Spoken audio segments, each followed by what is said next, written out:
வப்பு சட்டத்திருத்தத்தை கண்டித்து புதுச்சேரியில் விடுதலை சிறுத்தை கட்சியின் சார்பாக நடைபெற்ற ஆர்ப்பாட்டத்தில் நிர்வாகிகள் சட்ட மசோதா நகலை எரித்து ஆர்ப்பாட்டத்தில் ஈடுபட்டதால் பரபரப்பு ஏற்பட்டது. வக்ஃபு சட்டத்திருத்தம் நாடாளுமன்றத்தின் இரு அவைகளிலும் நிறைவேற்றப்பட்டுள்ளது. இதை கண்டித்து எதிர்க்கட்சியினர் இந்த சட்ட திருத்தத்திற்கு கடும் எதிர்ப்பு தெரிவிக்கின்றனர்.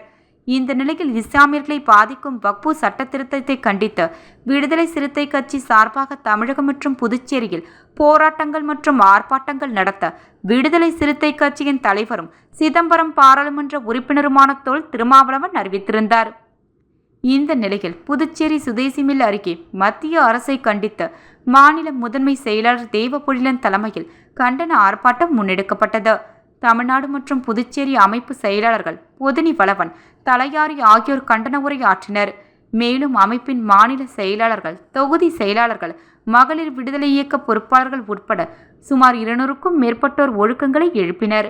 அப்பொழுது திடீரென நிர்வாகிகள் சட்ட திருத்த நகலை எரித்து கண்டன முழக்கங்கள் எழுப்பினர். இதனால் அப்பகுதியில் பரபரப்பு காணப்பட்டது.